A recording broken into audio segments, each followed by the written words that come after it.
Irmãos, mais uma vez, nós estamos aqui no nosso canal do YouTube. Você já se inscreveu no nosso canal? Estou sempre lembrando isso, porque afinal de contas, se você não se inscreveu, se inscreve aqui embaixo, dá um like também pra gente. Nós estamos recebendo vários convidados ao longo desses 3 dias do Crescer e, como sempre, tratando de temas muito palpitantes, temas do nosso cotidiano, especialmente desafios do cotidiano familiar. E nós estamos agora ao lado desse casal queridíssimo para a nossa igreja, o casal Ricardo e Eliana Sá. Eles que até muito pouco tempo eram membros da comunidade Canção Nova, hoje são missionários do Santuário da Divina Misericórdia, Nossa Senhora da Glória em Sergipe, são comunicadores, são músicos, são escritores, são muita coisa.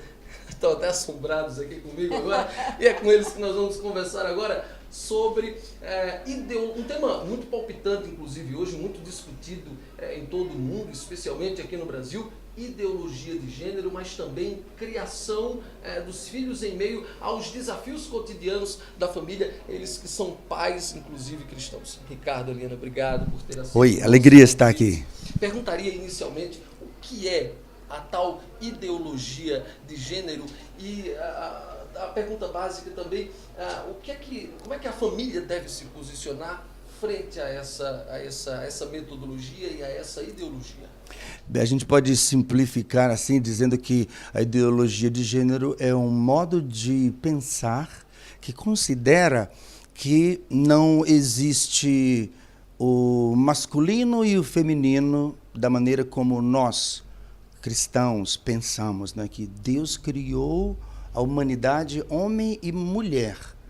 A ideologia de gênero pensa que este gênero ele pode ser construído pela própria pessoa a partir das circunstâncias culturais e sociais. É como se o homem hoje ele quisesse tomar o lugar de Deus. E vai mais longe no sentido de indicar que não existe somente como gênero homem e mulher, mas que existem a partir daí outros gêneros que você pode escolher a partir de uma construção que você vai fazer, que você pode escolher então o seu gênero ou inclusive mais de um gênero. Então é uma coisa muito perigosa para a nossa formação, para nossas famílias, para as nossas crianças, porque é Deus se colocando no lugar do Criador, não é só o homem, né? Perdão, isso. É o homem se colocando no lugar do Criador, dizendo, sou eu quem determino quem eu sou. Queria conversar também aqui agora com a Eliana. Eliana, diante de tantos desafios que se levantam para a instituição família, na sua visão, qual o papel dos pais frente a esses desafios? Clebson, os pais, hoje em dia, eles não têm aquela característica dos pais, por exemplo, dos nossos pais, né? Meu pai e minha mãe tiveram 8 filhos, eu sou a 8ª. Mamãe, a profissão dela, do lar. Né? Então, a minha mãe criou os filhos. Hoje, por uma circunstância, quase toda mulher precisa trabalhar. É difícil uma esposa que não precisa trabalhar ou que o casal decide viver com menos, dando à esposa, à mulher, a prioridade de criar os filhos, especialmente nos primeiros anos, que a mãe não se ausente tanto. Então, veja bem, tudo isso, né, foi criando uma certa dificuldade. E também hoje a gente tem, graças a Deus, o acesso à informação de uma forma muito rápida, né? Tá tudo no celular. Mas se a gente não cuidar, a gente não tem mais o expediente de trabalho. A gente leva o trabalho para casa, você abre e-mail, você tem ali o seu grupo de trabalho, muitas vezes no WhatsApp. Então, muitos pais correm o risco de chegar em casa e não estarem com os filhos. Então, é fundamental que os pais, em primeiro lugar, conversem. Marido e mulher, né? Converse sobre de que maneira nós queremos educar os nossos filhos. Quais são as nossas prioridades? E façam ali aqueles pactos, né? Que marido e mulher fazem, porque precisam ser cúmplices. Então, se no caso, por exemplo, os dois precisam trabalhar, os dois vão se ausentar, né? Pelo menos um período da vida da criança, do filho, mesmo adolescente, eu me recordo que o Dudu já devia de ter por volta de uns 14, 15 anos, quando uma vez ele, muito quieto, a gente sempre conversava, fazia aquele momento, vamos conversar nós três? O que está legal, o que não está? E aí ele virou e falou assim, meu pai está viajando demais. Pai, sua agenda de viagens está te tirando muito aqui de casa. Aí Ricardo foi, nós conversamos, aí o Ricardo falou, o pai vai rever, meu filho. Aí Ricardo foi, sentou com a equipe de eventos, reviu a agenda dele, deu uma enxugada na agenda.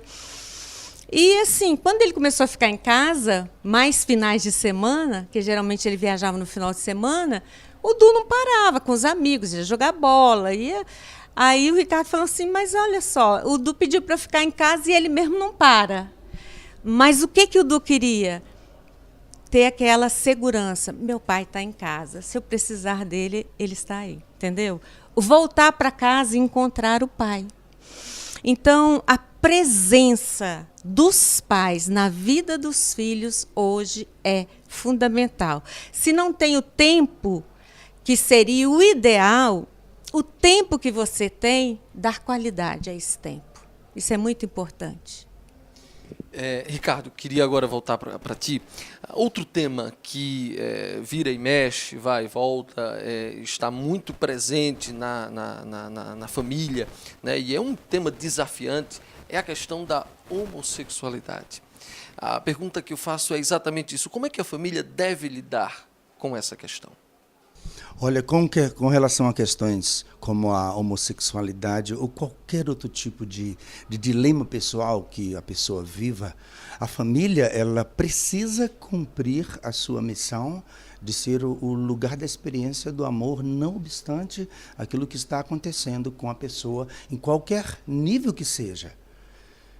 Então é preciso que a família, Eliana falou aí, né, de marido e mulher, ela usou uma palavra importante, isso é um pacto, não é? Um pacto.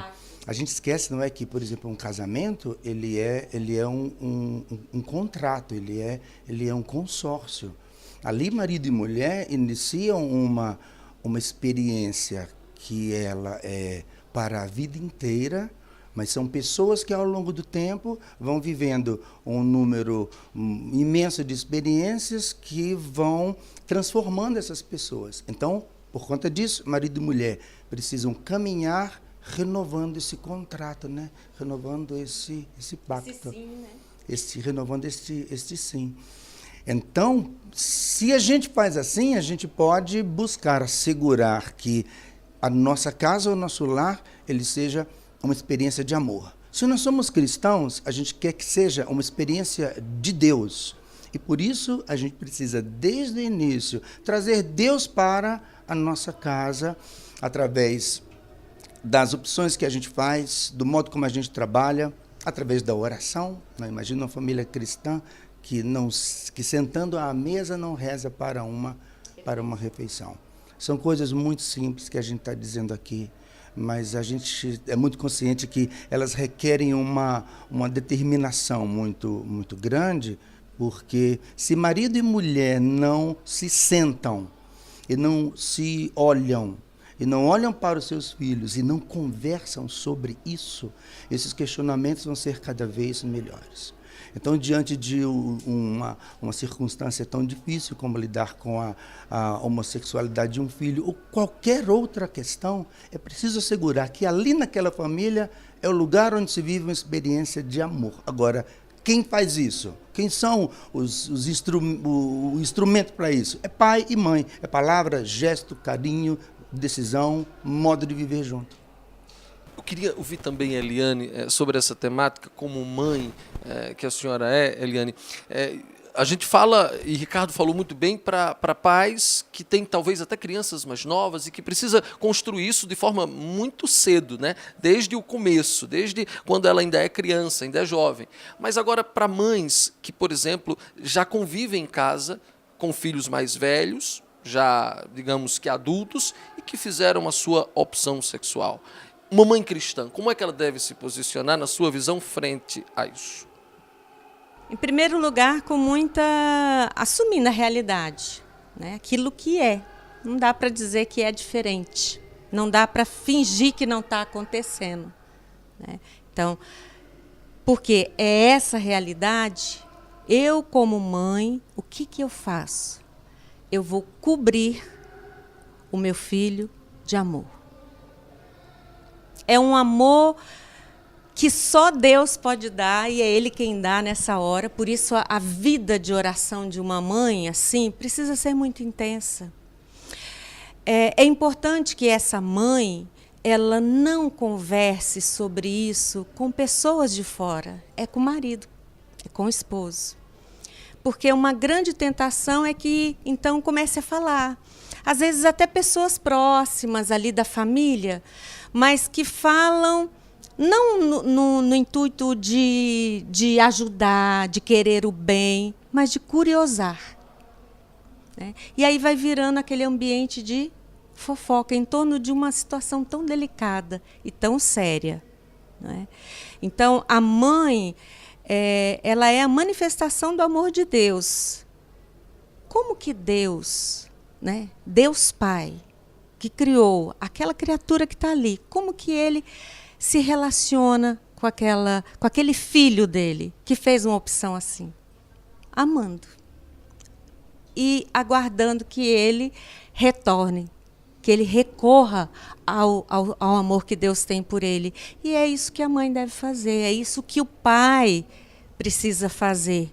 E, ao mesmo tempo, eu penso que é muito importante que os pais voltem na história daquele filho. Como foi que nós o criamos? Como foi a nossa presença? Quais os erros que nós talvez tenhamos cometido? Porque às vezes os pais têm muita dificuldade de pedir perdão aos filhos. Perdão pela ausência. Perdão porque talvez não compreendeu as crises, as dificuldades, os desafios que o filho viveu em período de escola. Por que os pais não podem pedir perdão aos seus filhos? Devem pedir perdão. Esse perdão é um perdão que liberta, né? Então, é muito importante, no meu ponto de vista, né, porque a gente está fora de uma situação dessa, né? Mas aquilo que a gente conhece da vida familiar, de casais que enfrentam essa situação com os filhos, eu penso que isso é o mais importante. Eu queria, para a gente encerrar, Ricardo, Eliana, já agradecendo a participação de vocês nessa sabatina, uma das sabatinas que nós estamos promovendo através do nosso canal no YouTube, através do nosso Facebook, nossas redes sociais. Uma última pergunta que vale para os dois. Nós vivemos numa sociedade cada vez mais conectada, né? A informação é sempre muito fluida, até porque nós temos um aparelhinho aqui nas mãos chamado celular, com redes sociais, e na maioria das vezes a gente está muito mais ligado a ele do que até mesmo ao contato interpessoal.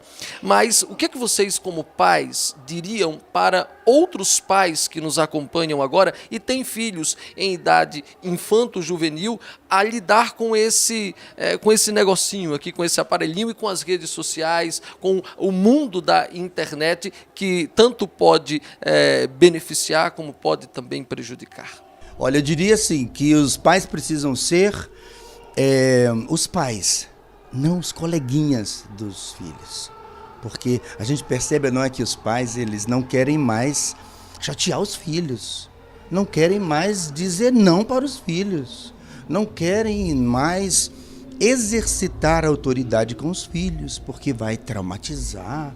E aí os pais que querem ser os pais assim bacanas, no sentido assim de que não vou reclamar do filho, e acabam criando os filhos, retirando deles a possibilidade de regras, de correção, E aquela experiência é tão importante para a criação de um filho, que é, aqui nessa casa é do meu jeito. Quem manda aqui sou eu. Quando você tiver a sua casa, você faz a sua casa como você quiser. Só que aqui dentro é assim.